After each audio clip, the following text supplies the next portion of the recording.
All right, welcome everybody to another Tuesday morning Gun Channels consulting session. We haven't really come up with a intro for this or a name for this project, but starting last year, getting ready for SHOT Show, Clover Tack and I started getting together on Tuesday mornings to talk about content creation and different elements and needs and resources and goals and opportunities we have as content creators in 2022/2023. And we've been continuing to go forward with this. This week, I posted a poll over on the big YouTube channel and asked people what they'd be interested in talking about. And merchandise and funding your projects are what won by a hair. We'll take a look at the results. But we're here with Clover Tech from Texas, chatting about content creation and facilitating that, counseling and coaching that a little bit. I'll let Clover say hey, and I'll go try to find that poll. I'm looking forward to the chat. Yeah, I'd like to see the results of the poll, honestly. Go figure. Money won. Money, money, money. That's Yeah. one of the most contentious things, right? That I think we deal with as a creator is we have a lot of people out there, rank and file viewership that doesn't realize what it takes money wise, which is really crazy because if you live in the real world, you totally understand that it requires money to do anything. And so, um, yeah, it's there's a reason that it's on the forefront, of every creator's mind. Is it's on the tip and the forefront of every human's mind. Like, how do you pay the bills? How do you put food on the table? How do you do this? How do you? And unfortunately, funding, money, revenue streams, uh, are a thing. And I don't even want to say, unfortunately, we're capitalists and we don't have the state dictate what's necessary or what's important to be said or who's going to say it. So instead, it's survival of the fittest. It's take people that are entrepreneurial, right? And that's the division between everyone saying everything all the time and certain people saying certain things. It's not decided for us. It's decided by who takes the initiative and who's able Mhm. to some extent. So yeah, what we're doing is focusing on that element for sure today. What do you think it have? So the options that I put out there, and I don't know, I just came up with these. I don't think I came up with them from any place, but I had logo and branding, and I also couldn't remember what we talked about. We usually talk about what we're going to do at the end of the show, and I forget, and then we talk about it on Saturday with Right. Tony, and then I forget, and then I forgot. So Yeah, we right. had logo and branding, merch and funding, tracking and stats, and creator tech. Because I figured all of those are staples of stuff we end up talking about when the topic is just out there. Right. So merch won by 43%. The next closest was creator tech, technology, 29%, tracking at 21%, and logo and branding at just 7%. So either people don't want to hear us talk about logo and branding, which could be, or people don't care about logo and branding, which could easily be. I mean, there's no way to know. But I guess I was going to say, why do you think funding and merch came up now when it's not SHOT Show? It's not, imminent for an event. And it is kind of the perfect time to buy merch, but most people don't realize that, you buy merch in a I think slow time of year or whatever. I think there could be a few reasons behind that. I think that we're early in the year and people are looking at, how, moving forward, we've got plenty of time in the year. How do I, sustain and keep things going the rest of the year? Maybe that's part of it.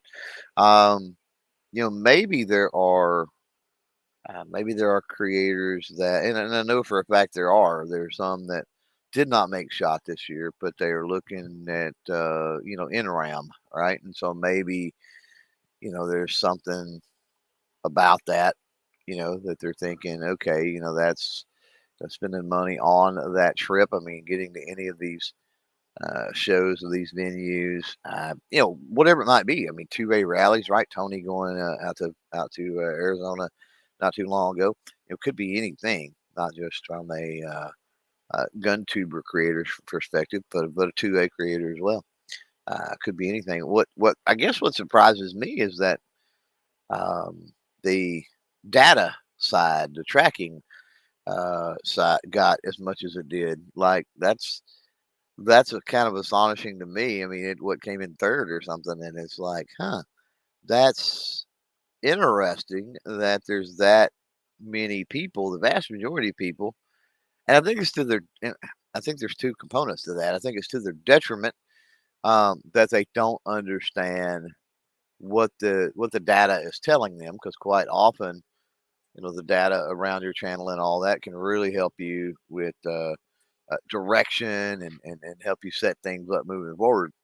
But I think it's overwhelming too. I think when you um, go into your YouTube dashboard, for example, and you start looking at all these percentages and numbers and different things. I mean, you need to know what all of them mean, and you need to know which ones are the most important, and you need to understand how to sort and kind of parse through it all, because what the data that you're getting for the last 28 days may be different than the last year, um, and there may be reasons behind that you need to understand, right? So it can be overwhelming, but not surprised at the funding part. Again, money, money, money. It's a human thing, like you said.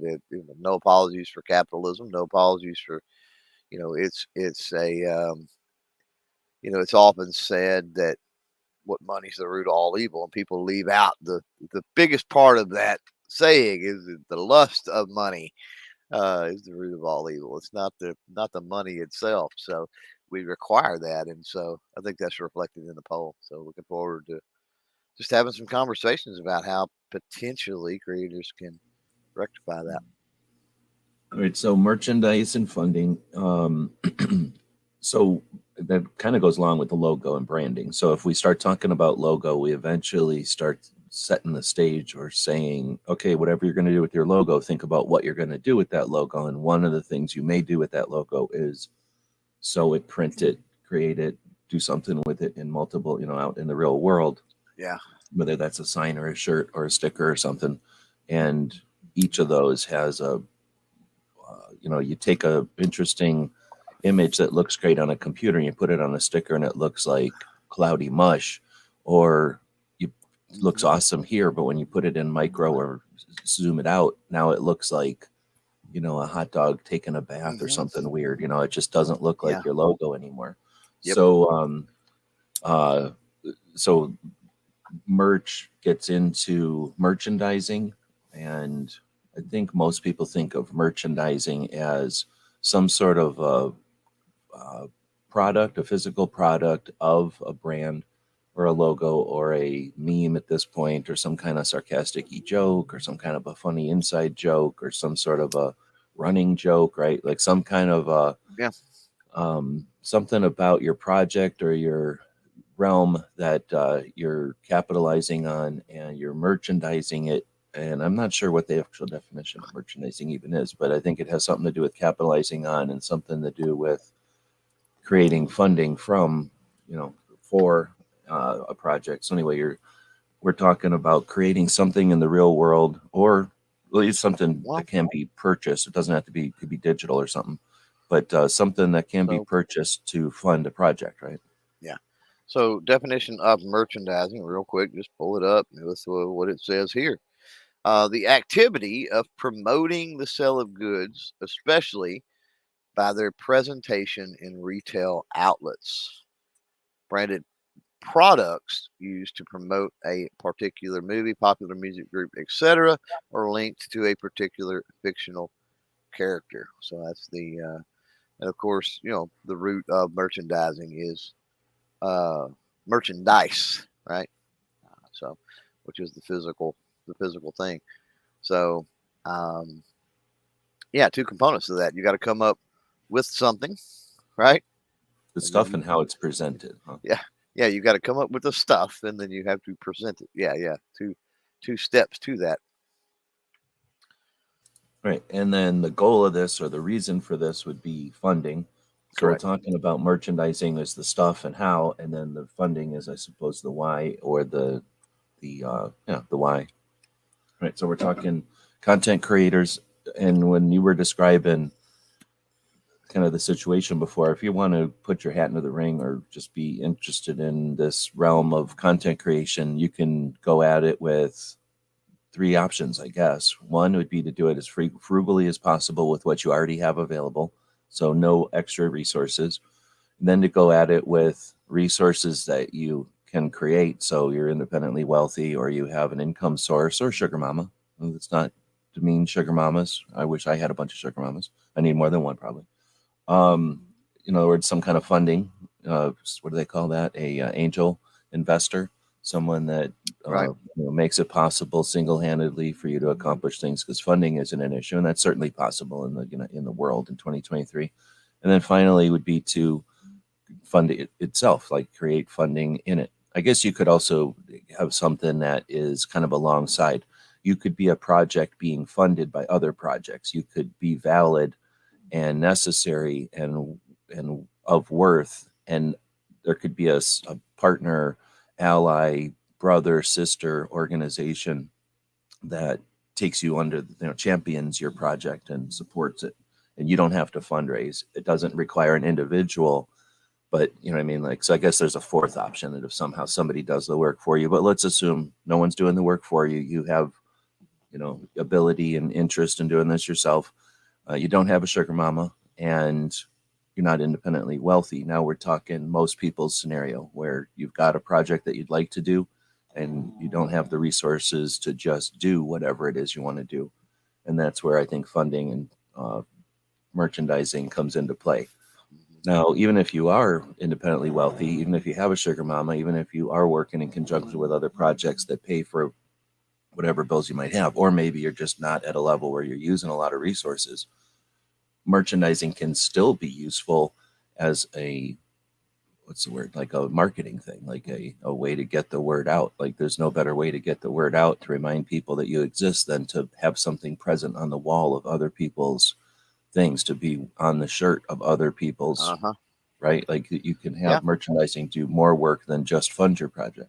So I've been ranting for a while. I'll say, hey, I'll kind of flash some people up on screen here, but thinking of it from the merchandising and funding side, and I guess I should also mention this is a live conversation. We do this on the internet live, understanding that the internet's a two-way street here. We're having a conversation with everyone who's joining us live. So if you're out there right now, be part of the show. Feel free to give us some questions, some direction, some points that we can riff on here. But I'll let Clover riff on that before we kind of sink into one direction or another, just kind of from the bird's eye view coming in. Merchandising funding, March of 2023. Nothing imminent. There's no imminent need for funding that I'm aware of, but you've got this on your mind. Somebody Well, says, "What do I do? How do I get funded?" Where do you start that conversation? there's almost need for funding. I mean, you know what I mean? I mean, is it need and requirement, right? Are kind of two different things. Like, Oh, that's a great point. Yeah. nobody's gonna turn away. Like if you had you're doing well, right? You've got your Patreon, you've got your YouTube channel memberships, you've got ad revenue coming in, you've got all these different things, these parts and pieces, you know. And you're telling me that if you had an angel investor that come in, or you had a company wanting to, promote or do sponsorships or whatever the case may be, you're going to turn that away. You're not going to consider, other projects you could start, ways you could, upgrade gear. You could do all the things we talked about, doing in the past on the show. That you couldn't improve things in some way or another by having those additional funds there, right? So, need and requirement are two different things. Like, or I say need, a need and a requirement. I don't know that need is the thing. Yeah, I guess it is, because you know you could always find a way to utilize, right, um, the additional funding above and beyond what you're comfortable with and you're used to. Um, Well, most people think of funds as something that's going to disappear, like right. something burning a What hole in their pocket. When in reality, funding can be uh, one held thing onto and saved. This But is true. keep on. Yeah. Totally. I mean, it can be a thing to where maybe maybe you do something and you don't have that immediate need or requirement right now, but maybe you've got something that you know is coming up 6 months from now, a year from now, right? That is Yeah. going to require that. So do that funding. There's nothing wrong with doing that funding now.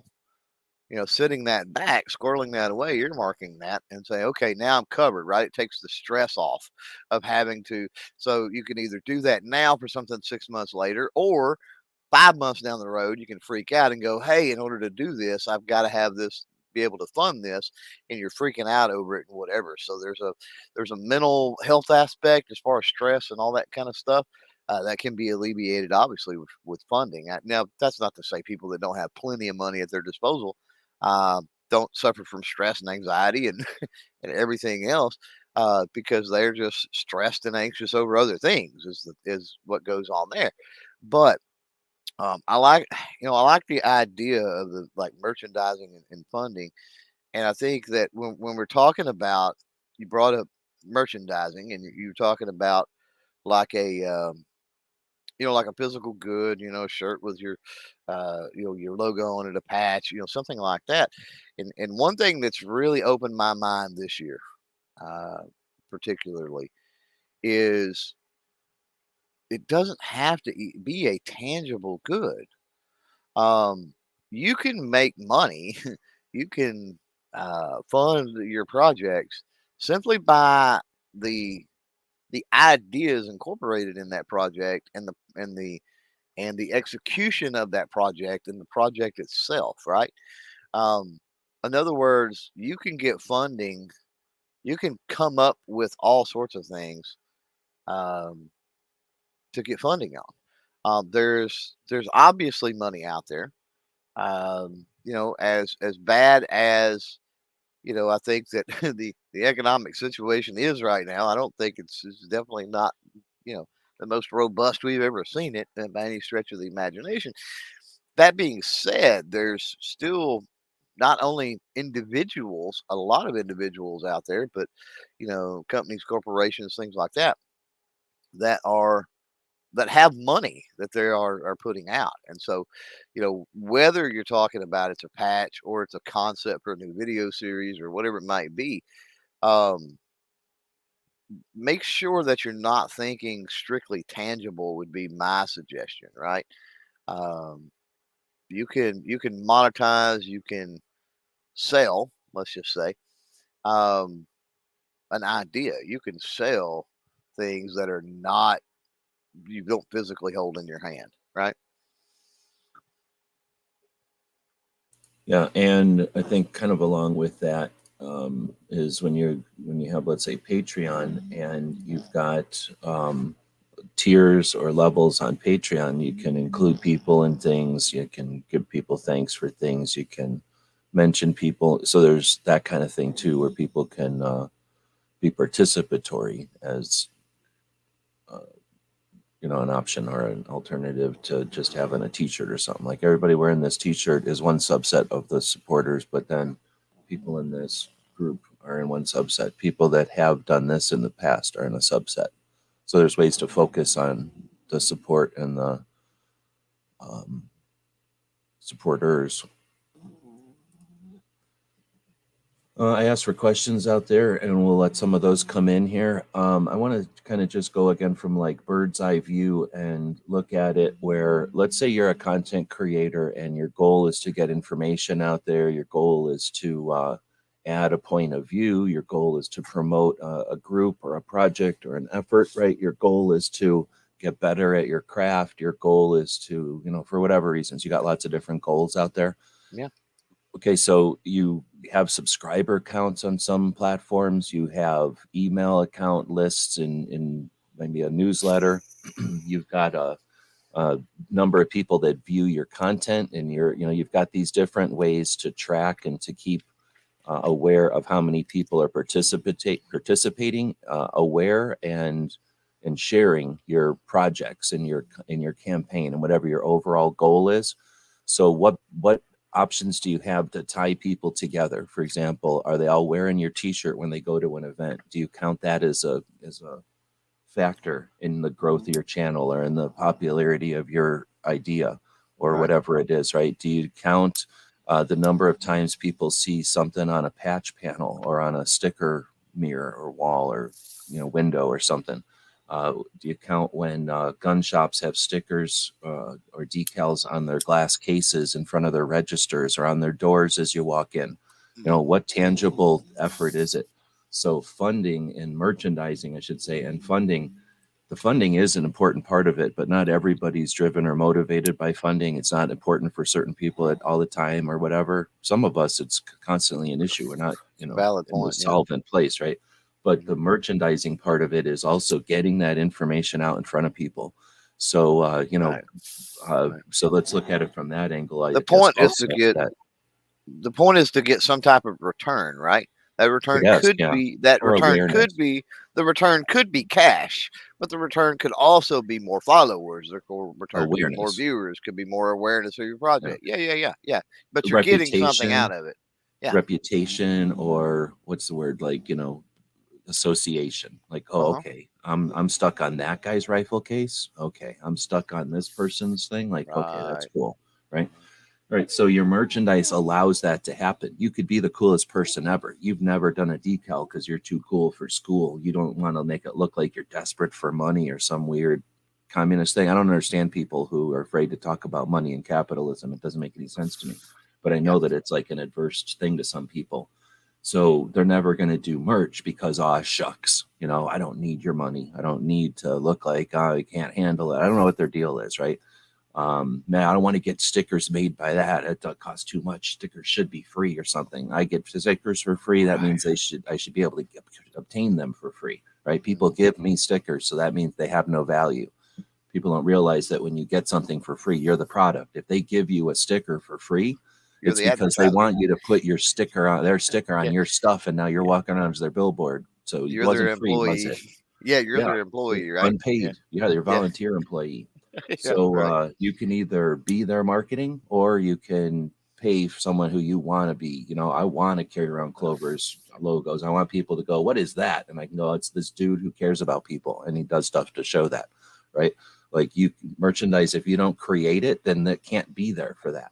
There's people out there that are doing stuff and they want to mention your stuff. What are they going to draw it on there on their cast with a pen? Are they going to get a tattoo of your stuff, of your logo? Or are you going to give them a way to get your logo out there? When we did Every Second Matters, understanding how patches work, we made patches, we made t-shirts, and we made hats, the things that people want. If I had a source for pins, we probably would have done hat pins. But, well, I would back up and say keychains or something, because that's what people are looking for in order to say, I'm part of Every Second Matters. Okay, I'll try. No, I would just change one word in what you said when you said give them away. I would say provide them away, and I would just say that so we don't distribute them. Yeah. Because we don't want to say, that's contrary to how you started out, right? That you like people think that they're free because they're free, they have no value. Well, no, don't look at it as they're giving these stickers out or patches out for free. They're providing these, and there's expected commitment. A certain amount of people are going to put them on bags, and they're going to get out in the world, and people are going to see that logo or whatever it might be, right? It's not a one-way thing. Now, how great that return is, right? You take a thing like, let's just use SHOT Show as an example, and Company A at SHOT Show that sets out and distributes and provides thousands of patches, at SHOT Show. Once SHOT Show's over, the whole rest of the year, how much exposure are they getting off of those patches, right? I mean, that's going to vary. It's going to vary depending on the company, depending on who, took those patches home, how those people use them. There's a lot of variables. So, I think we need to be careful that, the old disclaimer, mileage may vary, right? Like, just because you do this doesn't mean, if you're talking in the sense of a tangible item like a sticker or a patch or something like that, doesn't mean that you're gonna get the type of return that you're expecting or you're thinking. But that also speaks to, when we talk about that, it also speaks to forethought about your design, right? And forethought about how that design or that particular piece of merch can be used, right? If it's a really cool, catchy, trendy patch, let's say, right? that's going to be a much different situation than just a logo patch. Sure, if you have just a company A, again, using that example, you know, it's a popular company, right? Sure, there's going to be a certain amount of people that throw that on a hat, throw that on a jacket, throw that on a range bag, right? And it's seen. Um, but it could be a company A, could be a company nobody's ever heard of, their first year at SHOT Show, and the patch is banging. It's funny as it can be. You know, We Tactical. it's bright. It attracts the eyes. You're like, what in the world is that? Right? It creates We curiosity. Tactical. We Tactical 2020. That's a much, yeah. That's a much, yeah. The year that they were immediately on sale for $75 a piece on eBay. Um, that's a completely different situation, right? So that's empowering for those out there that are listening. That's empowering because I mean, how many patches has G Web's made over the years? How many patches have I made over the years? You may have never had made patches, had patches produced your, and you just started, content creation 3 months ago. You could come up with a design that would literally blow up and dwarf anything anybody else has ever done with a patch. I mean, it's that the possibility is there, right? When you're thinking about your design and how you're going to do it and put it out into the world. So just keep that in mind. Man, I should have been taking more notes, but people have been asking questions and having a bit of chat, and I've been trying to highlight the people that are saying hello as they joined up this morning. So again, thanks to everybody who joins us on Tuesday mornings. A sticker that you can stick on a car bumper versus a sticker that somebody's going to stick on a toolbox versus a patch that somebody might wear on their arm all have a reach that's different, and you can't anticipate. So you can do a shotgun approach and do a little bit of everything. You can just appreciate, effort and return, and you can start to get experience, I guess. Problem is that I don't know. Let's say that cars are hot because of a TV show or something that's going on. There's a cheap car, a cool new car, or whatever, and cars bumper stickers are the way to go. And then 3 years later, everybody's kind of crapped out on cars and bumper stickers. You might as well throw them in the garbage, So there's no gold that lasts forever, and there's no perfect thing. Keychains aren't always the way to go. Like a range thing on your hearing protection, might be You awesome know, for a group of people, but it's not for everybody. does There's no perfect. does that, you're saying that, and I'm sitting here thinking, so, I don't know what in the 80s or something, maybe. At some point, printing on vinyl or whatever, sticker that became cheap, right? Well, that used to be silk The screening. machinery, That used to be cheap in one color and then expensive in multicolors, and then right, printers took over, and now colors don't matter. It's size. right. Yeah. It's gotten cheaper and cheaper over, definitely over time with the tech, but it seems like in the 80s, it really got cheaper compared to what it been. You've seen way more stickers on cars and bumper stickers, I think, in the 80s, right? It's like I'm just thinking back. Um, but and the thing, I don't think it's that things go away, because if I'm paying attention, I see just as many stickers on cars and bumper stickers today as I've Well, probably seen in the 80s, right? Like let's that say you're didn't die out. let's say you're sitting in traffic in the 80s. What's the value of a bumper sticker when you're sitting around bored off your butt, listening to the same old radio and looking around to see what's different in the world? Oh, bumper Mhm. stickers are different because that's a chaotic, different thing. In now in 2023, who looks at other cars bumper stickers? Your pictures in your phone. It's much But more able to get your people's eyes, the I passenger's hear eyes you. from a phone. So I think it's just things change. I think so, but let me give you an example of, I think things change for the better, right? Let's say you have that catchy bumper sticker, right? Or whatever, maybe it's on the back window, right? But it's something that's catchy that does draw the eye, right?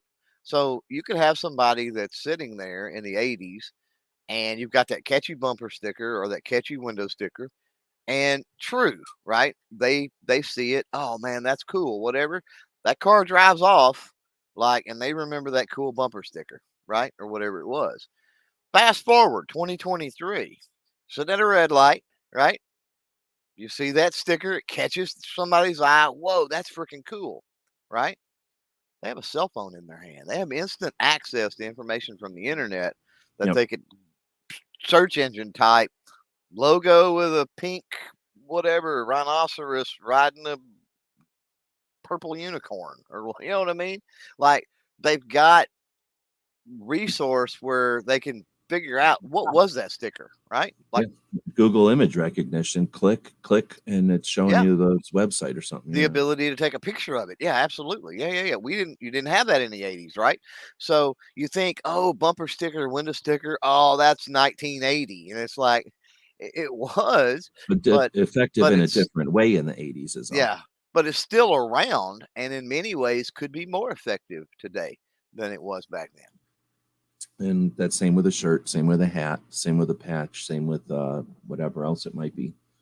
I was Yep. going to say logo design also when you were riffing there. Oh, I don't know what happened to his thing. Or did I disconnect?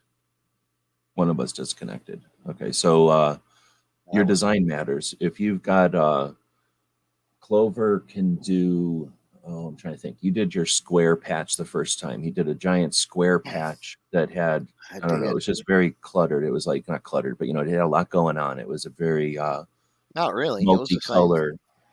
No, but It I'm saying was, there was a lot going on compared to what's going on the screen right now. A red rectangle oh, with yeah. a Absolutely thing. is.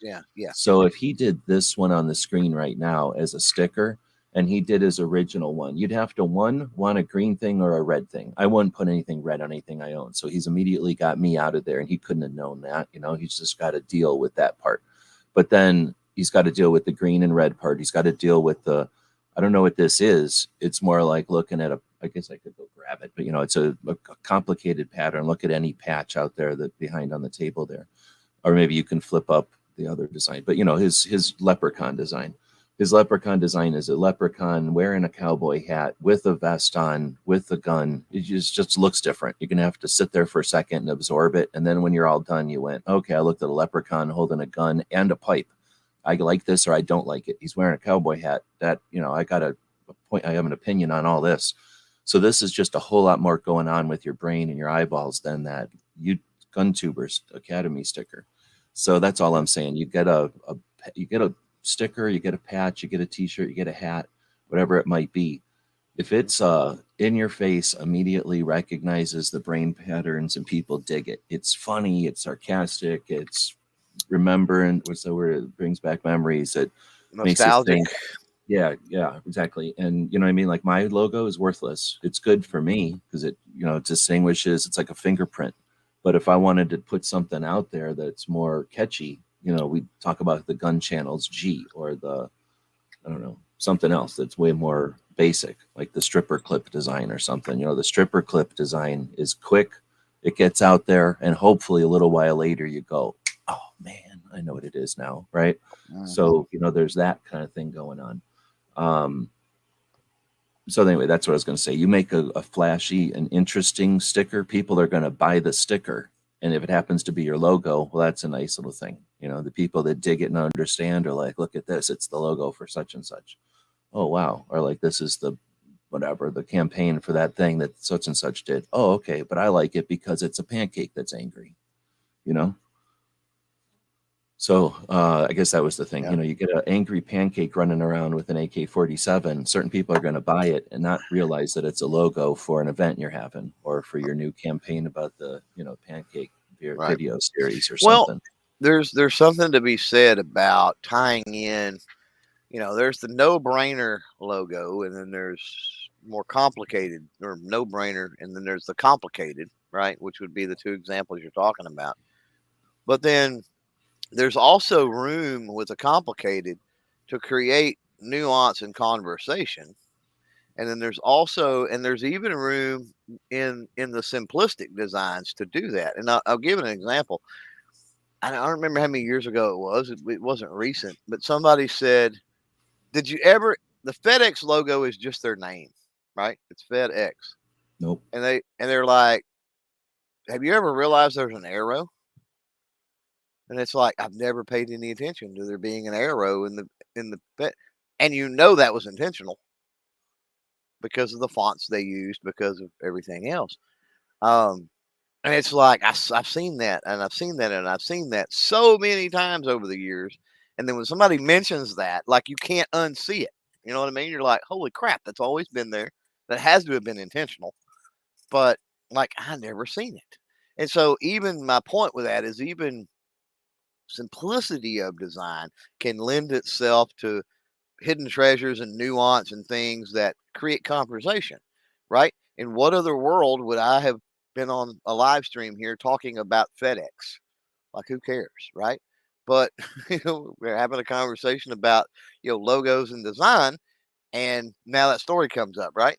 Um, so same thing where the leprechaun thing, and I do have the obviously the clover with the little pistol in it, which is a lot more simple. And if you'll notice, I use that a lot more on the main channel now um, than the leprechaun. But um, that leprechaun, you're right. There are subtleties and nuances in that you. It's also kind of an oxymoron for my channel, but there are subtleties and nuances in that, right? That can create conversation. Like, somebody sees that patch or that sticker, and it's the initial kind of reaction is, oh man, it's a tactical leprechaun, or it's a leprechaun with a gun. And then it's like, whoa, wait a minute, he's got a cowboy hat, and oh, whoa, he's holding that's an AR, and that's a it's got the pipe, and oh man, that's a tactical vest. And there's room for, I guess, the more complex it gets,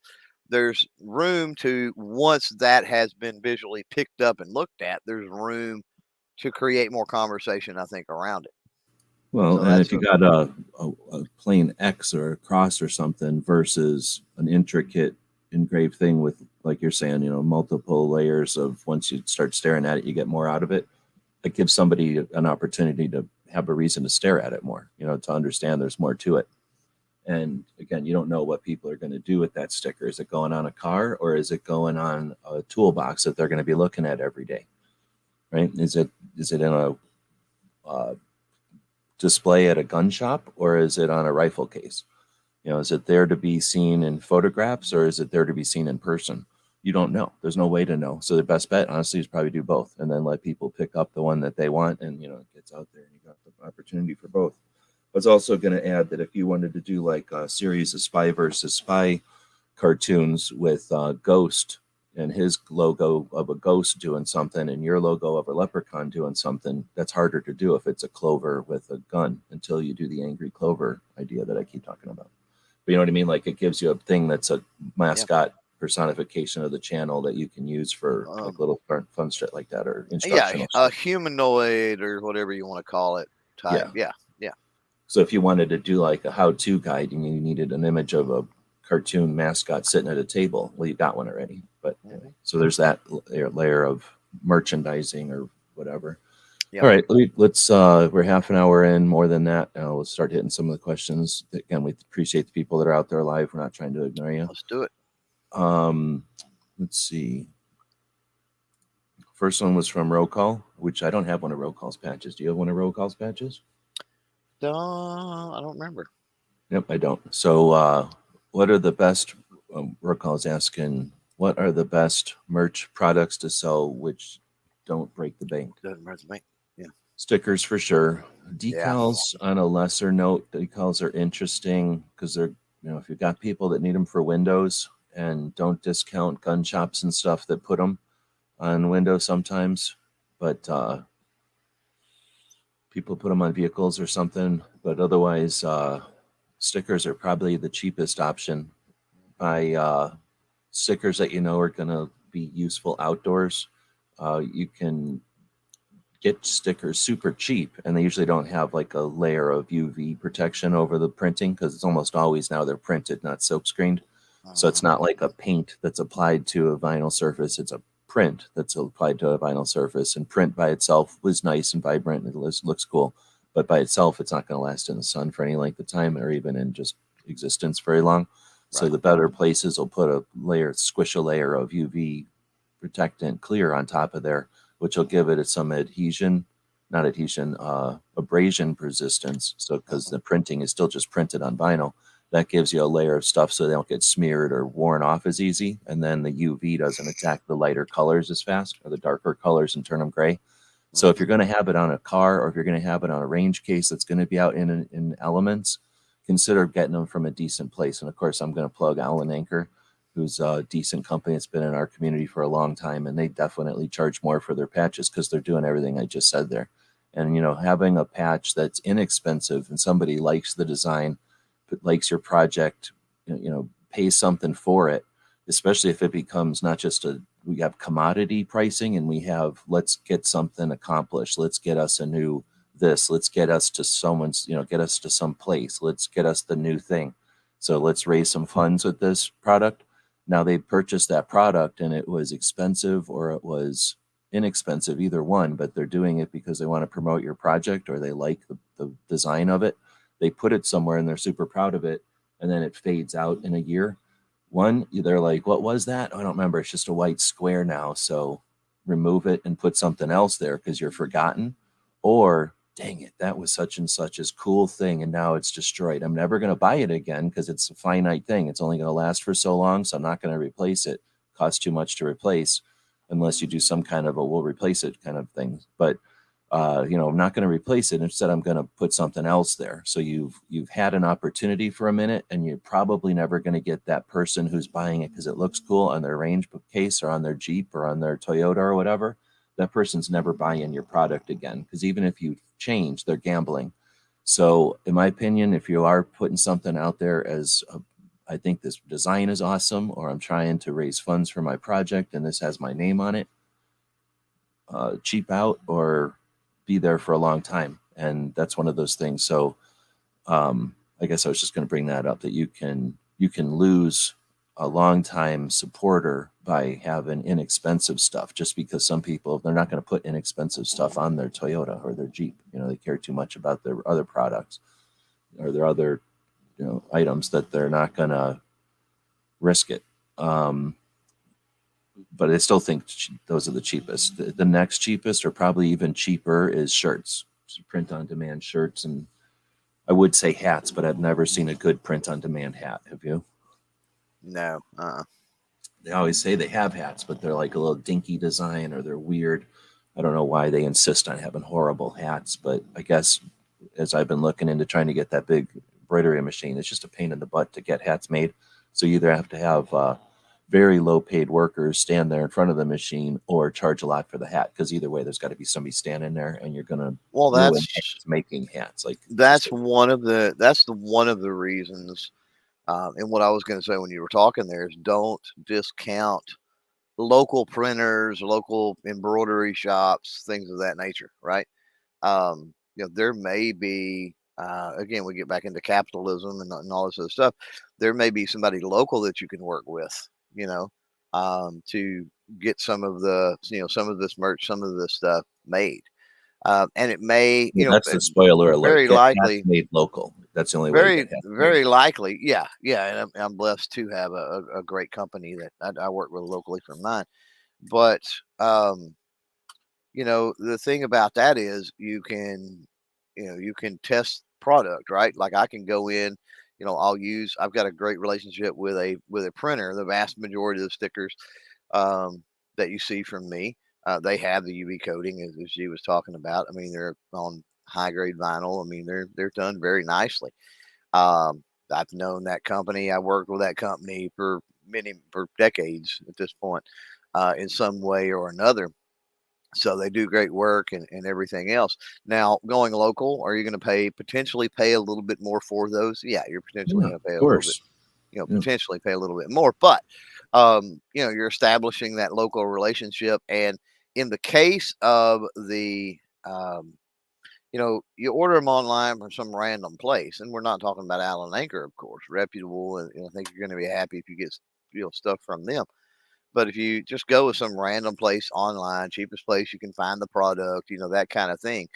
Yeah, you run into kind of like what you're talking about, G-Webs. Like it's hard, the quality control, right? Like, especially if you set that up and it's a drop ship scenario, like a Teespring or Spreadshirt or something like that, right? You set your design up, they print it on the shirt, they send it to the customer, right? You have no control over that. You have no clue what until the person that buys that posts on social media or whatever, like you don't know what that looks like, and so is it going to be is it even going to be consistent, right? Like one person may get one and it looks fine, the other person may get one, the very next order may look like garbage, who knows? And then the quality of what you're doing them on. So that's one reason that I went with local, especially for caps. Is it costs a little more? Yeah, but I'm able to go in. They've got a huge wall with I don't even know how many different types of caps on there. And I can go in and go, oh man, I like the quality, I like the stitching on this. This is a quality. And I think the caps I use are very quality. I can't remember I know they're Richardson brand, but I don't know the model number. And I can say, okay, I want this cap, right? And then, they run the prototype or whatever it is. And I'm like, okay, yeah, that's what we want. So, do the minimum order and we're good to go. So, um, just be aware of that. Can you What's the luck minimum out? order? Can you luck out and get into and luck out and let's just say somebody randomly found Allen Anchor, right? Or whatever online. Like, can you luck out and find somebody quality? Yeah, I mean that does happen, but there's a lot of iffy places. I'm not gonna say shady. I mean, you buy a product, they make and send the product, but as far as quality control, there's a lot of iffy places. What'd you say, G? Oh, I was wondering what the minimum order was. For my caps, it's a dozen, and that's how they come in a box. Now I can mix and match colors, but it's a dozen. And then I'm going to go back to saying the shirts, I guess, just to address Roll Call's question about what are the best merch to sell which don't break the bank. Shirts. So the shirts are going to be the person decides the shirt. At least most of the print on demand places now. Either you can pick the brands and the designs and everything, or you can just put the design in there and let the purchaser decide everything, the brand, the cut, the whatever, the quality of the shirt, the color, and all that. And then you're just providing the design and then the print on demand makes it. But yeah, so you can, if you have to make the decision, then you can put one up that's my inexpensive offering. Here's the cheapest shirt possible because you're only going to wear it a couple of times or you just don't care. Or here's the nice shirt that's comfortable, it fits well, it has the cut you want, and then you get feedback from customers, from people that are buying these things. What kind of shirts are you looking for? If you have to set it up, and then set it up the way they want, right? And then you're going to sell the most amount of shirts.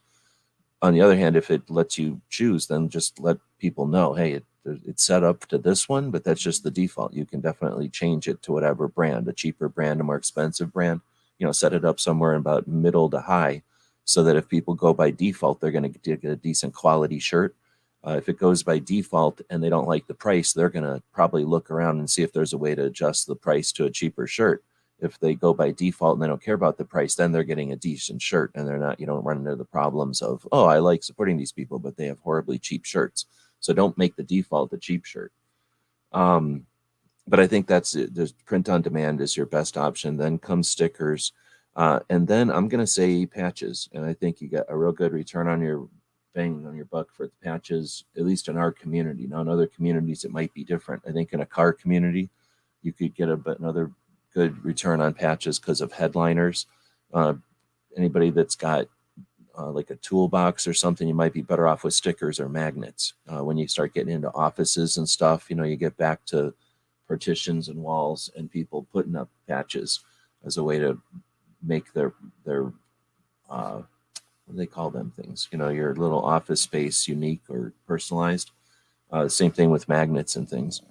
Sometimes people can't put that stuff up. So, but that kind of stuff, I think, gets you more return than a apparel, because people, even though they're going to wear t-shirts, you want to have those available.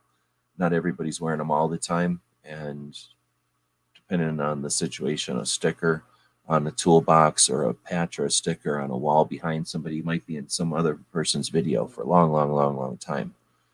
Along those lines, postcards is possible for a campaign or for an event or for a specific thing. not necessarily for long term, but potentially. It's real inexpensive to go to a business card place and have postcards made 4x6, or I don't know, a little bit large, like the size of an index card. So it's a little bit larger than, and that can be pinned up or placed up or propped up or used in the background in videos, especially if you encourage people to do it or offer some kind of incentive.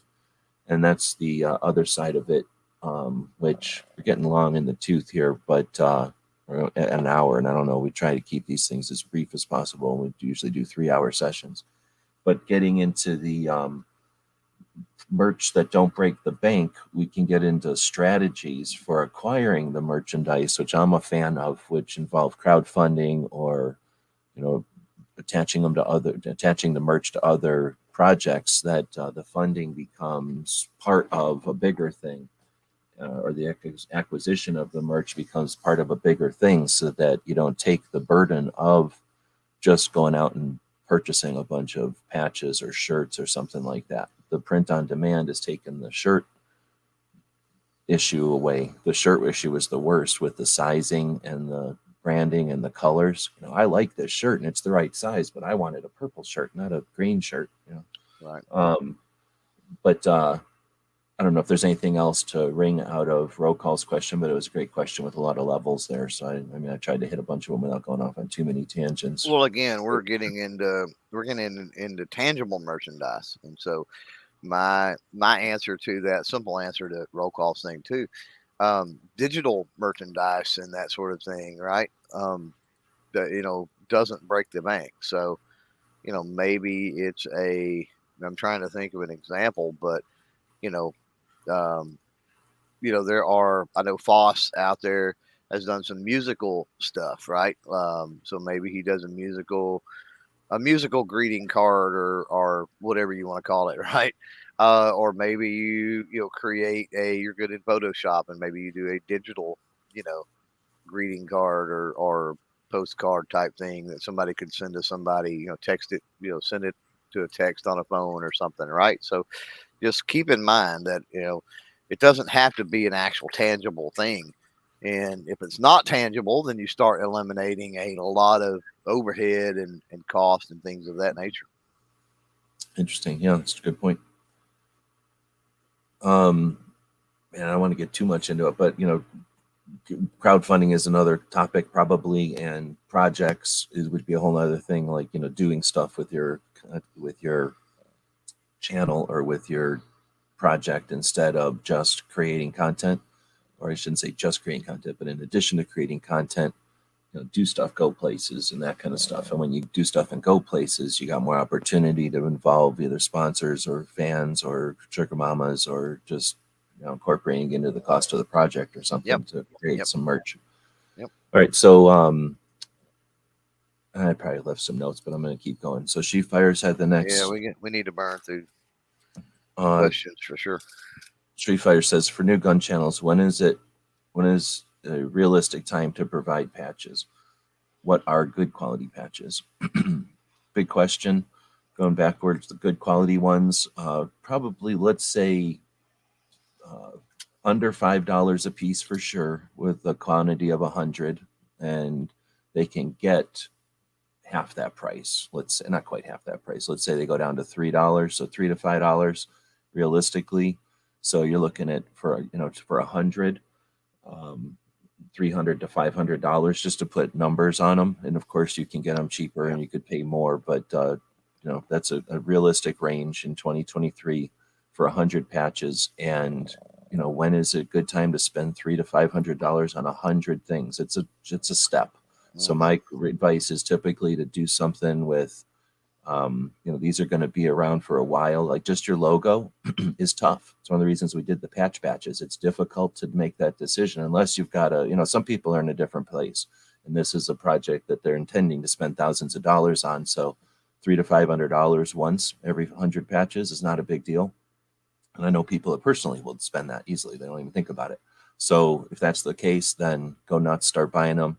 I would go with things that people are interested in or whatever. So when's a realistic time? When it fits your budget. So that's the price and when that fits your budget. But most people, that's a an outlandish, Well, unrealistic price to spend on a budding project, on a budding channel. So probably either grow into it when your monthly income is more than that, so that you can incorporate it into 1 month or spread it out over a few months, or make it part of a bigger project, a crowdfunding project or a travel project or something, so that the costs get offset to some other.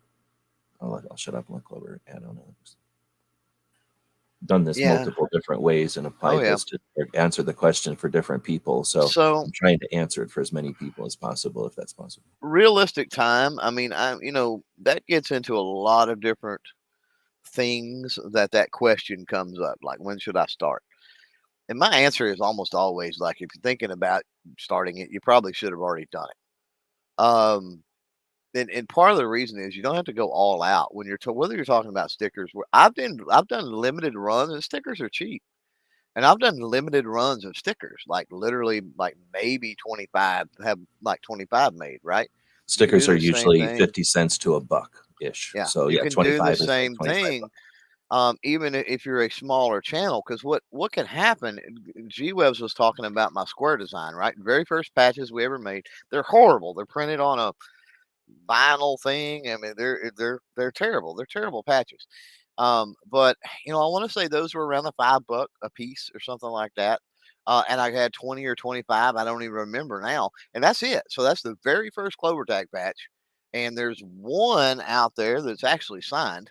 Can't remember who has it now, but there is one out there that's signed out of that 25, and that's it. There's 25. So if you want the very first Clover Tag patch, you're gonna have to find somebody that has that. You're gonna have to pony up some good trade with somebody probably to get it, right? So, it it may be a situation to where, okay, you're not to a point, you're not gonna sell out 100 patches in a month, but you're to a point that, hey, let's create a starting point. There is one right there, one of 25 or whatever it is. Um, you could create a situation, even if you're an early content creator, an early channel, you can sort of start that, right? Start that process. And that, as far as your channel grows, as far as loyal followers, subscribers, things like that goes, I mean, there's value that gets built into those things. I would also say, don't discount, because we're getting into, again, the tangible and merchandise talk here. Don't discount the potential to get the funds to do that. G was talking about later, as your monthly revenue builds and you're able to afford that. Well, what if you proposed an advertising package to a sponsor, um, with the intent of, I want to create some patches for my channel. So what I'm going to pitch to you is a 2 video deal for $300, or a 3 video deal, or 5 video deal, or whatever you want to do. Here's what you're going to get. You're going to get this 30-second ad spot, mid-roll ad spot in this thing. And these funds are going to be made to create my first set of patches, let's say, right? And then, as a caveat to, in addition to that, is like, as I sell these patches, I'll put them on my website. It'll be listed there that you guys, helped out with the cost of the patch, right? Type thing. There's certain promotions above and beyond just the mid-roll ad spot you're going to do for that company, or organization or person or whatever it might be. There's stuff above and beyond that, right? That you can do too. Like when you promote the patches, when you sell one to somebody, even if you give one to somebody, you're at a show and you pull out that patch and you're like, hey, here's a patch. And hey, make sure if you get a chance, say thanks to so and so, because that company helped make these happen for us, right? So now you've expanded. We're talking merchandise as far as funding, but then we've expanded that into now funding from uh, advertising and sponsorship.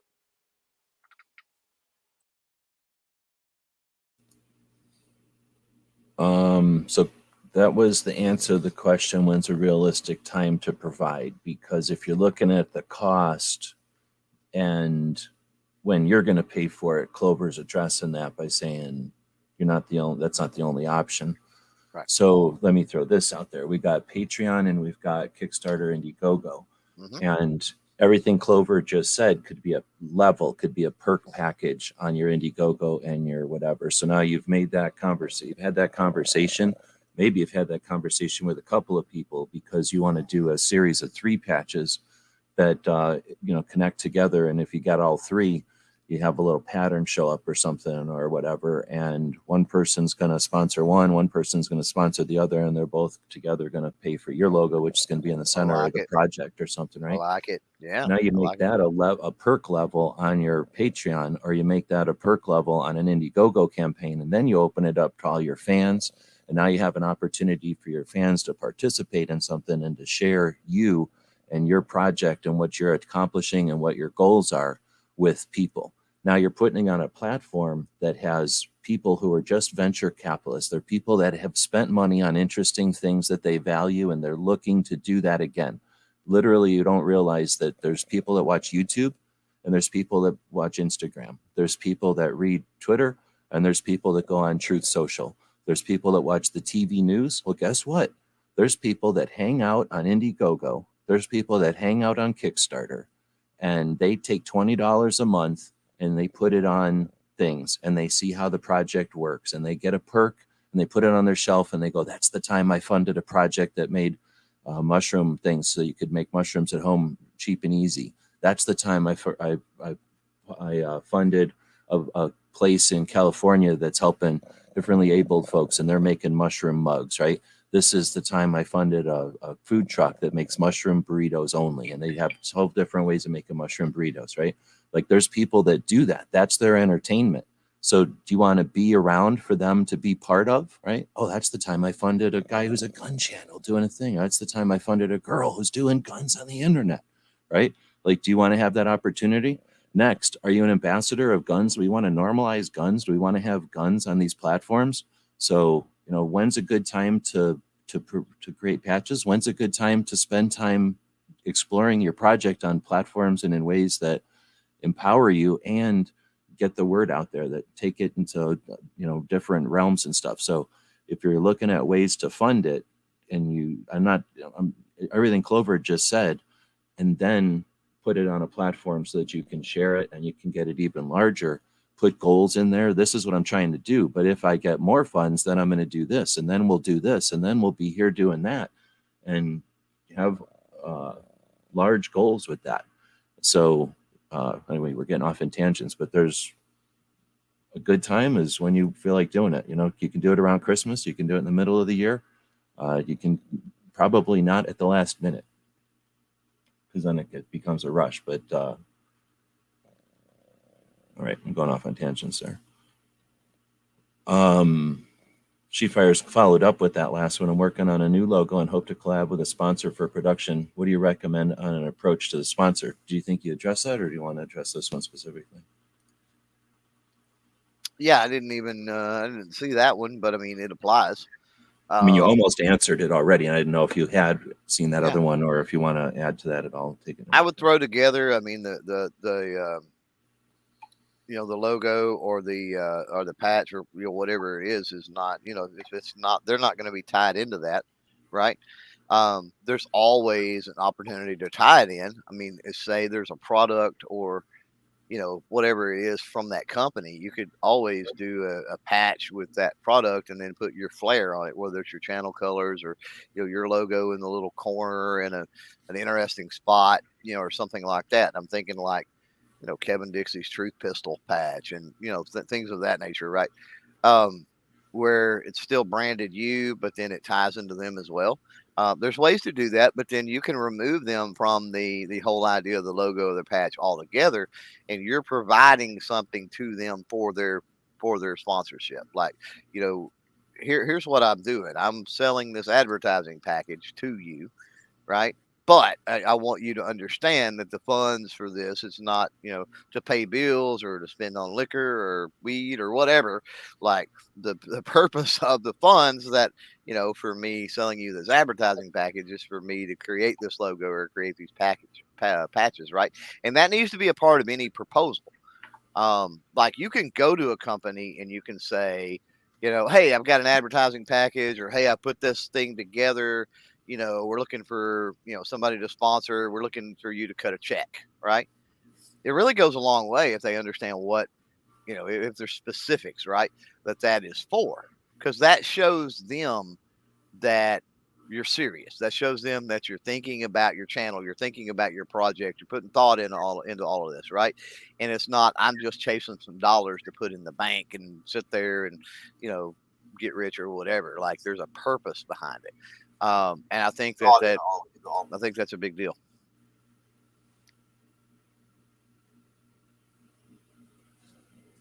Sorry, I'm looking for. I guess you're on the.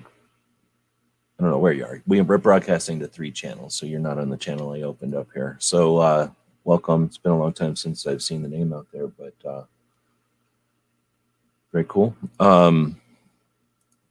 I guess I was going to add to that your website exists. Your website is permanent, potentially. Your website gets viewers. If you're not tracking the viewers on your website, then you're leaving money on the table. You you have what is that thing called? A link tree type of thing, or we're using that as the Kleenex. You have a page of links that you're going to use for your platforms that only give you limited links. You're going to send people to as a link funnel. You've got things that you can, places that you already direct people to, that exist, that are I'm going to say tangible digital assets. They're non they're videos and content, podcasts, pictures that go out into the stream. And for the most part, most people allow their channels or their places on the platforms to accumulate those things. And realistically, how many people ever dig in and do a deep dive into your channel? Maybe once in a while, if they're interested in what you're doing. Yeah, sure, people dig in. And if you have a larger channel, more people are going to be doing that. And then again, realistically, how many people are searching for stuff? Long tail in the social platforms. Some people, but realistically, if you want to get some, or you have value on your website out there as long tail content, and if you're creating long tail content, and if this is above your level, deal with it. We're just talking to people who know what we're talking about now. If you're creating long tail content and you have sponsors out there, they understand what long tail content is. They can understand the value of it. And if you're going to leave their mark there, their logo, their link on your long tail content, let them know, hey, I'm not just making a video. This video goes into an archive, and we're doing this big, long term, and you're part of that. And that's got a lot of value for people who know what we're talking about. If you don't, stick around and we'll talk about, well, that kind of stuff in a different show. Working on a logo and hope to collab with a sponsor. We're talking merch and funding. I guess logo and branding would have been one of the other options, and people did not choose that one. In fact, that's the one they did not choose. So I guess we're not going to mansplain to She Fires how she should work on the logo, but keep in mind, we could have, but nobody wanted to hear it. Well, what she's got now is pretty simplistic. And what I will say about logos, we hit on that at kind of the top of the show, is, as far as the facilitation from digital into actual merchandise, the more simplistic it is, usually the easier and cheaper it is to pull off. So that's one thing I would say about it. Krabby Turtle saying QR code stickers to take people to your links. What do you think? QR codes. They're controversial. That's why I'm bringing it up as QR codes are a big thing. In fact, I'm looking at a business card now that's just a square, literally a square QR code. That is it. That's all it is. It's got a booth number and a company name, but other than that, it is literally just a square QR code. I don't know. I'm an old fogey, maybe. I don't get the QR code thing. I don't. My phone and being able to do that, I don't get it. My phone don't work right with it half the time. Doesn't seem like, and maybe it's probably user error. I'm not gonna knock my devices or anything. It's probably user error. Um, I don't know. I got to wonder now.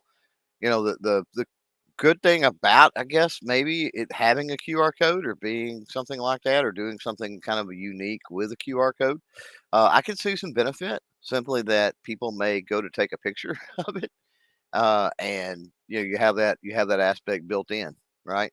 So, um, Yeah, I mean, I'm not opposed to QR codes. I know that I've done a lot with barcodes in the past, which QR codes is just an extension of that. I've had a retail store, and so I've got experience with that. As a matter of fact, all of my reloading boxes, reloading data is in a QR code, or not a QR code, but a barcode.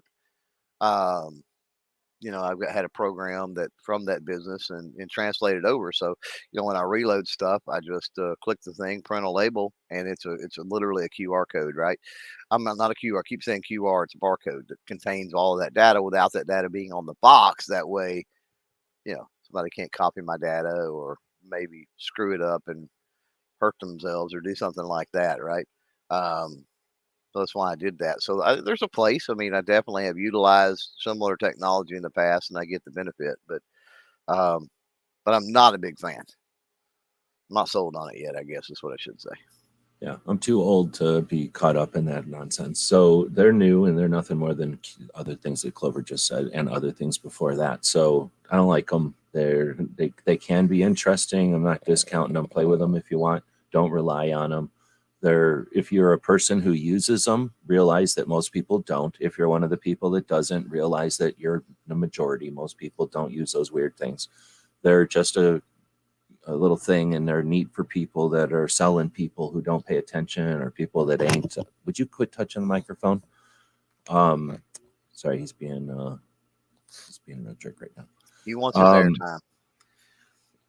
He's licking the microphone. He's figured out that by licking the microphone and pushing his little dog foot onto the microphone, he gets my attention. So he wasn't getting my attention. So he figures out, if I touch that hanging thing right there, I get. So sorry about that.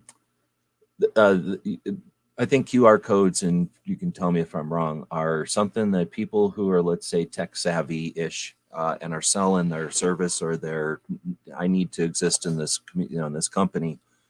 We need these things, and now we have to apply them everywhere, and they need to be on everything. If there was some sort of an analytic or a metric that said, this was a direct referral from a QR code, and the QR code came from here, that's not in them. The QR codes are just links to your contact us page. Nobody tracks them.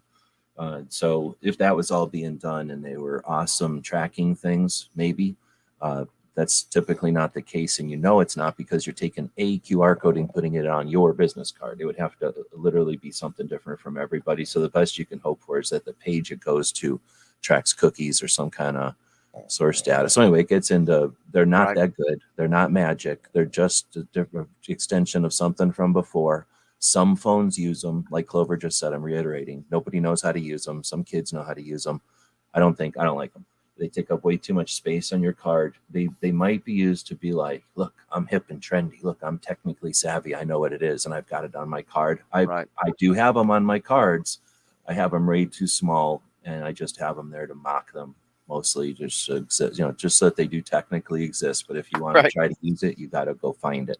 It's a little tiny spot on my thing, just the same way as my phone number's on there. Like, I don't expect you to call me and have a long conversation on my phone in 2023, but it is on there, right? So anyway, I don't like them that much. I know people dig them, but very few, and they'll be gone because they're going to come up with something else in a minute. And and I don't like getting that tied to a phone or whatever. That being said, well, they've already somebody to come on and tell us, school us on how wrong we are, because I am open-minded to new tech. And if I'm missing something, let me know. But to me, they just seem like another thing. Well, you're not wrong with that people can sell people that aren't paying attention and go, we don't already have one, and I have seen them, so I might as well buy one for my website.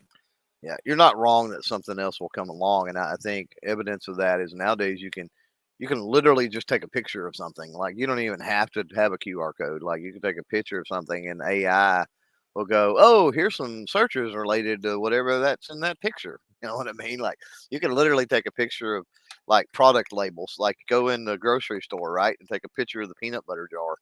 And you can do things like that. You don't even have to Google image search will find it. Yeah, you don't even have to scan barcodes and stuff anymore, right? Like, that used to be a thing where you could, take a picture of the barcode and it would give you all the new. But there already is a barcode. That's how things are indexed, and it's not going to go away. It might change to a UPC or something, but you're always going to have an app that can do essentially the same thing, just with lines instead of squares.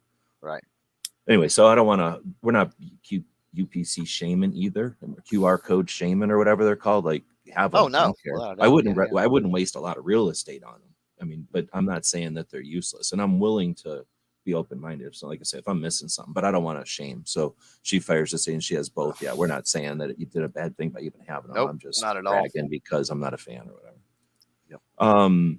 But I also just don't use them. If I used them, I'm sure I'd be more of an advocate of them, right? I didn't remember. I still don't have new phones. My phones are hand-me-down phones. Thank you to Pink and others who gave me phones. I'm using old phones, so maybe I'm not aware of how easy it is. I definitely know that I'm not aware of phone stuff. Eagle Run says, I got my stickers in, website launching soon. Right on. So I don't know if you had a comment on that one. Order of operation or putting cart before the horse or anything. Like, I don't think it's a big deal with stickers. We're I talking don't. less than $100 investment. Worst that happens is you get people anticipating, like your logo there, I'm assuming, the state of Texas shape in blue with a perfect handgun silhouette in the middle of it, similar to what Clover's got going on here, but letting you know it's Texas right away. Interesting that he's pointing the gun the other way. Would you have pointed the gun left or right in the state of Texas? I think the way he pointed that was conducive to the space inside there, right? He wanted to get it as The big as balance of possible. color or whatever. Yeah, to get it as big as possible, it would have to go pretty much that direction. And honestly, I'm okay pointing it more at New Mexico than Louisiana. So uh, I tend to like Louisiana more than I like New Mexico. So I don't have a problem with You would have got lead all over every place every time you shot that thing. Otherwise, it. Yeah, New Mexico. I mean, Louisiana gets to pick up the brass, right? So you're just shooting into like essentially a sand bucket shooting that way. this is Otherwise, true. you're splashing around mosquitoes and everything. This is true. And if you're talking about missing, pointing it toward a lot less people, you're pointing it at a lot less people that There's not a direction. lot of people in Louisiana, but whatever. There's not a lot of people in West Texas, and so as opposed to the other way, you're pretty much pointing it right at Shreveport, Bossier City, and I don't want to point it toward the casinos because they're run by the mob, and it doesn't end well when you point a gun at the mob. So All right. So then we'll get to MCs. When do you start merchandise and marketing? I imagine once you start, you need to be professional and maintain and grow with it. Interesting. So that's a tough one because I haven't started, but I've seen plenty of people start. When do you start merchandise? I started at a time when in 2012. So I was 6 years in.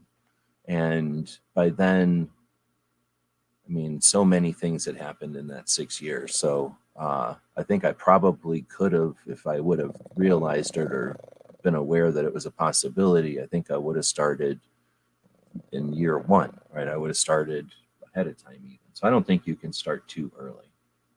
right. Well, I mean, I was doing merchandise and marketing in other capacities for almost as long as I can remember, right? I mean, You're I've done talking it for about, other people. I just never realized to do it yeah, for my own thing because I don't know when I yeah. realized I was doing content and not just playing around or whatever. Because I kind of felt like I was playing around until it became a thing, even when I Well, was and making money. But it was just a well, weird and time. even in junior high, making some type of an entrepreneurial project or whatever, right? I mean, you start dipping your toes in that sort of thing. But as far as a channel goes, um, I would not harp, but I would more on the imagine once you start, you need to be professional and maintain and grow with it. Um, being professional, that's subjective because if you're just starting, I mean, what are you going to do? You're going to go to college for marketing and then start. I mean, so it's one of those self-learned type things, and so it's going to be hard to you know compete with established marketing people and marketing firms and things like that. When you're first starting out and trying to learn it all yourself. I do agree with the grow with it aspect of that, right? So I do think that you need to understand that there are um, nuances and you need to be fluid in the way that you move through your marketing. There's definitely things you're going to learn along the way and be able to improve and be able to be more efficient and more professional and that sort of thing. So yeah, don't disagree with the growing at all. The professional, that'll come with time and everything else. Now, when do you start? There's nothing wrong with starting right away, and part of that is because it gets you to thinking about things. So I think that there's nothing wrong with people that start a channel, with creators that start a channel, and they're just winging it. They're just flinging stuff out there. They're testing the waters. They're playing with platforms and what they can do, and there's nothing wrong with that. But I think once you have some semblance of direction, like I want to go this way with my channel, that sort of thing. Um, that's probably when, and that's going to be different for everybody. It might be 5 videos or whatever for one person. It may be 100 for one. It may be 1,000 videos for another. Who knows? But I think at some point, um, you've got some direction and you start thinking about merchandise and marketing. And if you're starting to think about merchandising and marketing, it's probably time to start dipping your toes in it and actually playing with it a little bit. So let's see. Tony is saying as soon as cash flow allows. This is true too. American Arms or Ammo and Firearms says have a hard enough time getting content out to try to deal with merchandise 2 years in. All right, so at some point people are deciding, okay, I'm going to do whatever I'm going to do, and I'm going to make a logo for whatever I'm going to do. So you either made the logo or you had your friend or kid's friend or friend's kid or whatever make the logo, and then you decided to move on, right? Or you really enjoyed the logo, and that was part of the reason you're even doing the project, because you got that creative interest. At least that's how it usually falls down into. You dig that part of it or you hate that part of it. If you dig that part of it, think about what other things you can do, and think of something like Clover's shotgun or Clover's teddy bears. Think of something like the stripper clips. Think of something like a van with the dog driving, where it's kind of has something to do with your channel, and it's definitely like people who understand your channel know what it is, but something that if somebody just seen it, oh, that's a funny, angry pancake running around with an AR-15. Like, I get it, it's funny. Or that's a piece of bacon that's eating an egg or whatever. Like, that's funny. I want to, it's a morale patch now. Or that's a t-shirt, or that's a hat or whatever. That's something that I think is funny. So if you're into making that design, then make a couple of designs like that. If you're not into making designs like that and you know somebody who is, ask them to do so, right? Tell them, hey, I'm going to make t-shirts. You make a funny design and we'll 50-50. Sorry. And, you know what I mean? So either you dig it or you don't dig it, but you can get creative content. Like that's just a process. Just either get get some creative content. So now you put that into a print-on-demand shirt. Costs you $0. It costs you the time it takes you to set up the free shop, which costs you $0 to have. Then every time you sell something, you calculate it into the price. Let's say you set it up originally to be $10 a piece, and now that shirt's going to be whatever the base cost of a shirt is, $10 that goes to you plus shipping. So that's going to be a pretty pricey shirt comparatively to a commodity shirt that someone might go to a discount store and buy. They're buying that shirt because they want to see your project succeed. They enjoy what your content is, and you're letting them know that you're funded by the sales of this merch, right? So that's your marketing, and that's your getting something out there very inexpensively. Now, if you want to go a notch higher and you want something that's a little bit better that you can't really do, we talked about hats being kind of useless on print on demand. Stickers are also effectively useless on print on demand because you're going to end up charging somebody $6 for one patch plus shipping. You're going to get $2 on that, and it's going to be a horrible sticker. Sorry, I just say patches. I meant sticker. Stickers and decals in those kind of places are usually pretty poor. So getting going around to some of the online sticker places and waiting for them to have a sale or just making a purchase. Let's say you pay $1 a sticker for a decent sticker, and that's probably high, but let's just say that for numbers wise. So you're going to invest $25 in 25 stickers, and then you're going to do some kind of a campaign like what Clover and Ghost did when they were going to SHOT Show, or for an event or for whatever. I'm going to need a camera. We're trying to come up with something, trying to whatever. We're doing something, and now that's given your the people that view your channel something to do. It's like I can either create a channel for audiences for viewers, or I can create a channel for participants. So you create a channel for participants. Now people have some investment in what you're doing. They have a tangible thing that you sent to them. You've got some experience, and you're creating a list of people that have a value, that value what you're putting out there. So that first crowdfunding, or excuse me, the first thing, the print on demand, that hopefully starts to sell a few print on demand shirts for you, right? The sticker sales cost you, let's say, $50 altogether with shipping and purchase of the stickers. So you're going to need to sell 10 shirts. So you do something and you say, hey, if you buy one of our shirts and you put it on social, or you have some kind of a contest or some sort of a challenge, and when somebody does something with one of your shirts, you send them a sticker. So now you've had the stickers made, you've got them. Now people are going to buy a shirt, and then they've got the potential to get a sticker also from participating. And now you're getting some sales of those shirts to pay off the stickers. So now you've paid off the stickers and you've got a mechanism in place. And now you put another shirt out there, or you put a different print on demand thing out there. And like Tony said, you let the cash flow start to create. So you buy the stuff like patches, or excuse me, I keep saying patches because I'm used to it. I'm looking at all these patches. You buy something like stickers, and you create enough revenue from the sticker sales to buy a patch sales, or whatever it's going to be, hats, something else, and then keychains, right? Something that somebody makes local, engraved coins, or I don't know, something, some kind of a tray for reloaders, something practical or useful. And, that's how you potentially involve the cost of the item into a participatory thing with your audience. And, again, are you just doing stuff to emulate what other people have done? Or are you doing stuff to find people out there who value what you have interest in? Are you contributing to the whatever it is? If you're a reloader, if you're a hunter, if you're a competition shooter, if you're a gun reviewer, are you contributing new, interesting reviews to the mix? And if you are, then people are going to appreciate that and want to be part of that project. So you got to give people something to be part of, and that can start to pay for itself. I don't think too many people out there are, again, independently wealthy or just, of means, and say, I want to have a channel, so here's a bunch of merch, and now let's start making the content.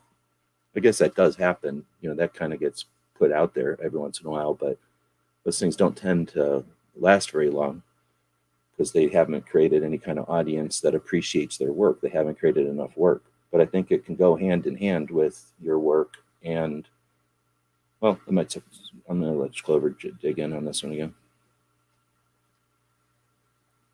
Oh, I don't have a whole lot to add to what you were saying there. Yeah.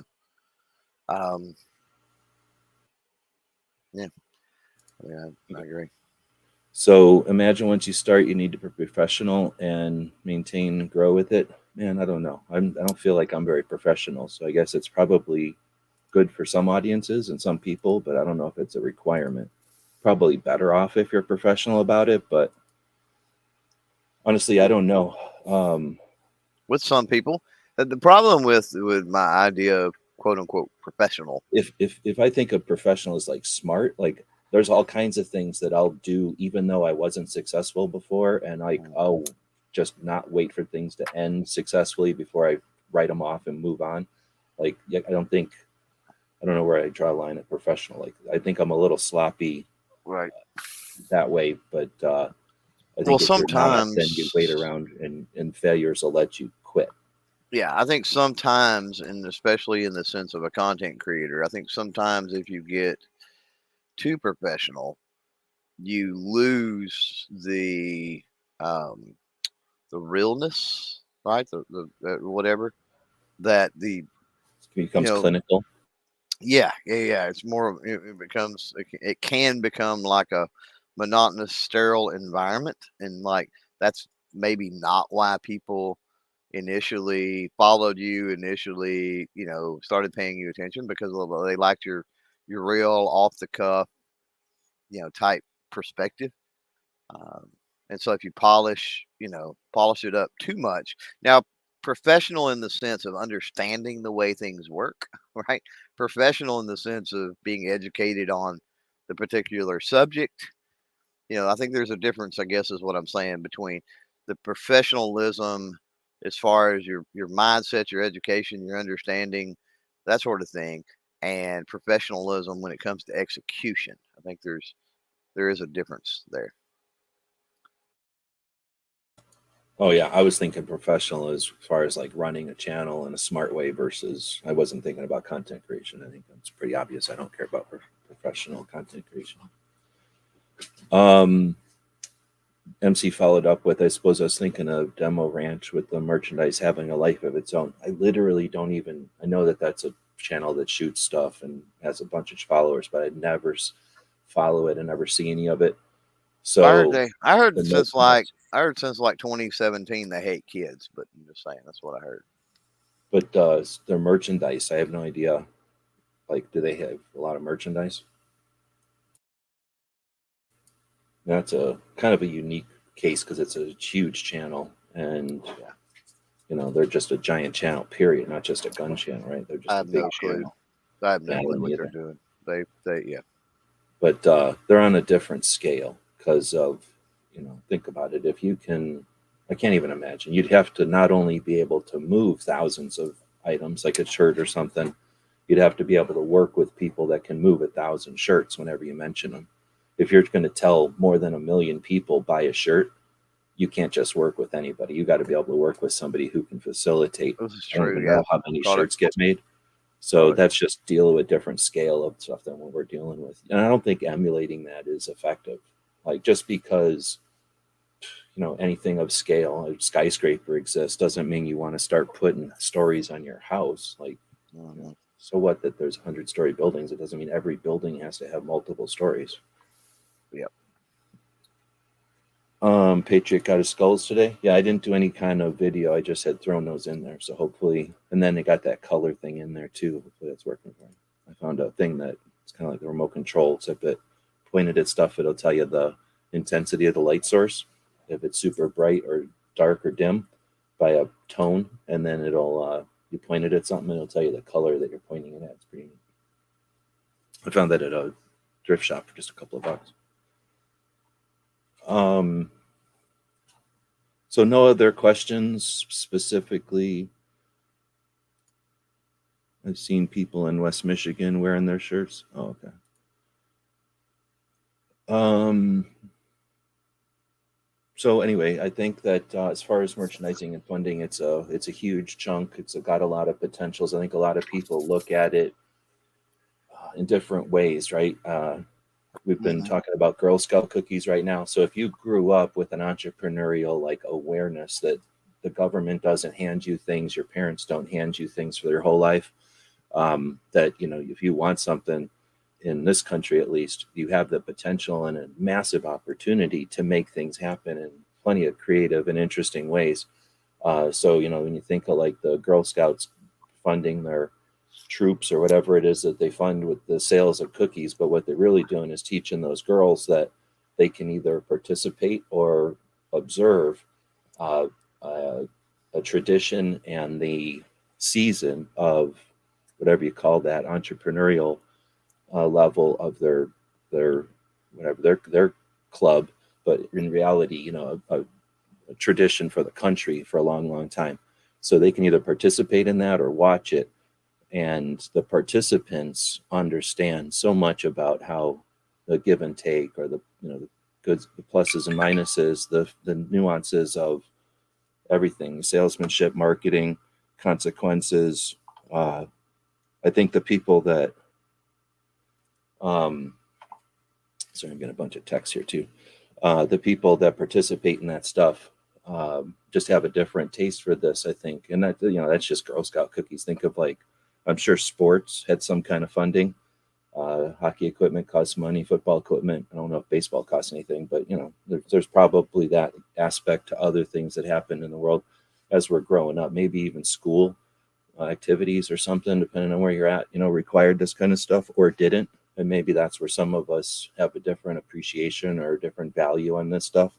If you worked or you grew up with a household that was entrepreneurial versus a household that got government money versus a household that had one of these jobs where you don't get fired, versus somebody who's got, every day their job's on the line, versus somebody whose parents are away working to provide the family and only come around on, weekends or once a month, working on an oil rig or something or on jobs. People have different appreciations to how to fund things. People that have, got jobs that pay good money and they can't get fired from, and they have money laying around, they probably have a different appreciation for, the time and effort you have to allocate for project creation, or just the project existing at all. It's got to pay for itself, in other words. On the other hand, I think too many people look at this kind of merchandising as funding entirely, when there's a lot of awareness and a lot of branding and a lot of participatory value there that I hoped I addressed a little bit. I know Clover mentioned some of these things too, but in other words, somebody wearing your t-shirt, and what you just said, somebody in Washington, Michigan, wearing a t-shirt from a YouTube channel, and here we are talking about it, so it works to create awareness. And if we're talking about, hopefully, Second Amendment focus projects out there, people that are trying to normalize guns, people that are trying to move the, what is it called, the Overton window back to where guns are normalized, and you don't have to be my rights, my property, I'm offended, I'm scared to own a gun. You can just appreciate machinery, you can appreciate chemistry or mechanics, you can appreciate the tradition that individual liberty has created in the world, the freedom that the individual has from the state that our country created, and firearms being a part of that. You can just appreciate that whole dynamic without being a weirdo or some kind of an extremist. If you're just into that, then think about the potential and the reach and the power that merch has, that an effective meme can have when it's on somebody's shirt, rather than they have to go to a social platform and log in and find you and then giggle about the meme that you found or that you created, right? Right, I'm ranting again. I'll let Clover address any of this stuff, and then we'll see if there's any last minute questions here, and we'll wrap it up right around 90 minutes. No, I don't have anything. So Patriot was out there asking about the artwork, the logo, and that was the everybody shunned that in the poll, just so Patriot and the Dark knows. Like, that was an option, and that got the least amount of votes of anything. But my answer, when he says that those that have ideas but can't do like the artwork, plenty of people within the community alone that can help with your artwork and logo design and other stuff. So reach out, be a part of the community, which Patriot is, and he knows who to get a hold of if he needs stuff like that done, obviously. But for others, just be a part of the community and throw it out there, and I'm sure you'll get people that are willing to help you out. All right. So again, thanks everybody for joining us. It's fun to talk about this stuff. I really like to nerd out on this. If you'd like to know more specifically about something that you've got going on, then reach out to either one of us. Both of us will chat with you. If you want to get real coaching, whatever, both of us, you can pay either one of us or both of us to have our knowledge applied to your project or your idea that you're thinking about. If you're a Second Amendment activist, I'll do that for free, because I want to see guns normalized, and I appreciate people that are putting their efforts into that goal. And you can have whatever I offer free of charge if that's Second Amendment. And of course, when I say Second Amendment, I mean people that are working towards what the Second Amendment protects and the greater thing. They're not gun related. Anybody can do gun related stuff. With that being said, thanks for joining us. Right now, we have Creator Tech coming in second place from last week's poll. If you've got ideas of what we could talk about next week, feel free to let us know. Clover and I will chat a little bit offline. And if we come up with something, that'll be the topic of next week. But if you've got ideas, we'll certainly include them into future topics. Or if you have a great idea for next week, let us know. If we don't hear anything, it'll probably be Creator Tech. And I potentially will do another one of these polls to see what kind of interest people have out there. But consider yourself, again, part of this whole thing. Let us know what you'd like to see in the poll, or what you'd like us to focus on or chat about. Or if we've chatted about something already, if you'd like to see us dive deeper into a realm, it's certainly appropriate as well. I have chats every single evening at midnight Eastern, and I've got a bunch of them on the whatever schedule. Clover's got more interesting things going on though. What do you got coming up next? We had what was it, a couple of nights ago? We had the first official Ghost and Clover podcast, so that's in replay over on the Ghost and Clover channel and in the audio podcast world, all over the place. And then this week coming up tomorrow, I've got Hootie Hoo on the podcast, and then I've got Bursa on Thursday. So, yep. That sounds good. You could call it the Shoes and Music Podcast, and in fact, it would be the same. Well, I mean, it's going to be a different topic every show, so who knows? But finally, good to see it. It's good to see it finally happen after talking about it for a while, and that's every Sunday. Every other Sunday. Oh, okay. Yeah, bi-weekly. And that means it is the opposite schedule from Foss's overnight show. So if that makes any correlation. Oh, well, there we go. All right. Well, with that, we'll say thanks again for joining us, and we'll be back next week. I'm going to throw a commercial up here for our store. Anybody wants to buy stuff from our store, you can check out what it's like to have merchandise available in real life over there.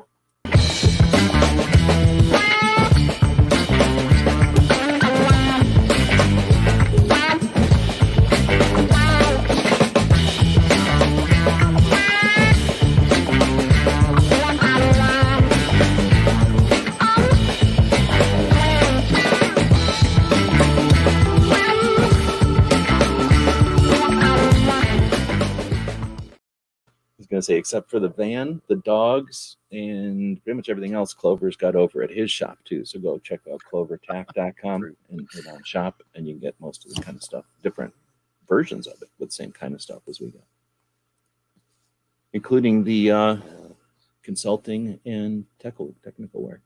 All right, see ya.